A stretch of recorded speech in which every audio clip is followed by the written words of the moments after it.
kids deserve to be warned about pornography from a young age because their risk for encountering it is so high, given that so many of these kids are on digital devices that have access to the internet. I mean, what age do you recommend that, you read these books to the kids? Like how young?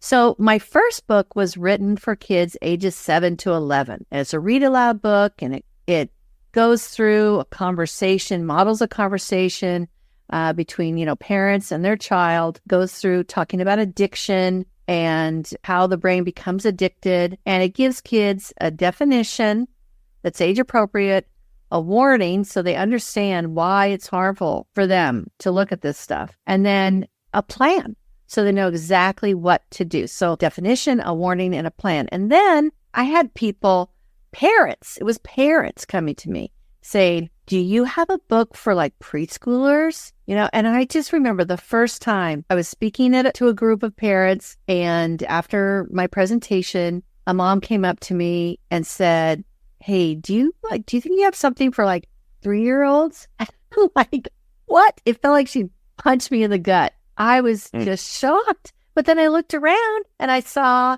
every kid, every 3-year-old's on an iPad or a tablet or using their parents' phone. And I realized these parents absolutely know what they need. So that's when I wrote Good Pictures, Bad Pictures Junior, which is for kids ages 3 to 6, 3 to 7. Some parents even start at 8, and then they'll go to the older one. But the main thing is, as soon as a child has any access to the internet or a digital device, they need to have a gentle warning, about the dangers. Like, when your kids were toddlers, you warn them, don't run out into the street. You train them not to. Stop at the curb, right? Look both ways. Hold on to mommy's hand or daddy's hand when you cross the street. So we train them not to run out into the road because there might be cars that can harm them. But we aren't training kids as they run out into the internet superhighway that they can get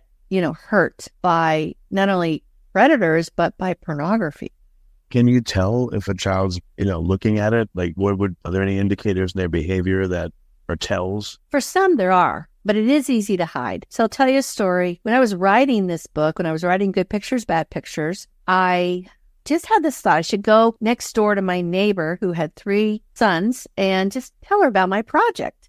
And when I walked over there and, I was talking with her in her kitchen. And when she heard what I was doing, which was, sounded crazy at the time, her mouth just opened, her jaw dropped. And she said, Kristen, first of all, do you know my background? And I'm like, no. She says, I'm a counselor. I'm a social worker. I have worked with kids that have been exposed to pornography, but something came up with a friend of mine that has had me losing sleep at night. And she said her friend told her that the 8-year-old daughter, when she turned 8, they had the birds and the bees conversation about sex, and then gave her an internet-connected device with a screen. And she immediately did what she had seen her parents do, which was look things up on the internet, Google, right? And so she went to her browser and she looked up sex and then started watching pornography. And